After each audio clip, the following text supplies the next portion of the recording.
Party పెట్టారు, కాంగ్రెస్లో విలీనం అయిపోయింది. ఇప్పుడు జనసేన పార్టీ ఏ విధంగా ఉండబోతుంటారు? క్లోజ్ అయిపోతుంది సార్. ఏమన్నా క్లోజ్ ఏ పార్టీ వెళ్ళడానికి ఏముంటుంది సార్? సరికి ఏముండదండి, ఏముండదు. చూద్దరు కానీ సినిమా వాళ్ళు సినీ ఫీల్డ్ నాకు బాగా టచ్ సార్. మీ ఇంటికి వస్తే ఏం పెడతారు, మా ఇంటికి వస్తే తెస్తారు. ఇది పాలసీ సార్. ప్రేమాభిమానం ఉండవు సార్. ఒక రాజకీయ నాయకుడిని రాజకీయ గౌరవిస్తాడు సార్. సినిమాలో ఉన్న హీరోలు రాజకీయ నాయకుని గౌరవించరు సార్.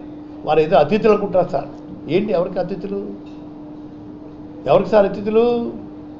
ఫ్యాన్స్కి అతిథులు. మీకు నాకు కాదు కదండి. ఏదో మేము దైవాన్ని సంబుతులు అనుకుంటారండి. పార్టీలో కలిసిపోతుంటారా, క్లోజ్ అయిపోతుంది సార్. ఏమన్నా లేదు సార్. సీనియర్ నేతగా పవన్ కళ్యాణ్కి ఎలాంటి సూచన సలహాలు ఇస్తారు? నేను ఆ మనిషిని ఇంకా మనిషి పట్టుత్వం తెలిసిపోయింది కదా సార్. ఇంకా ఆ మనిషి గురించి నేను ఎందుకు మాట్లాడతాను? వారి గురించి మాట్లాడాను. Okay sir. తోటి వెళ్దాం అనుకుంటే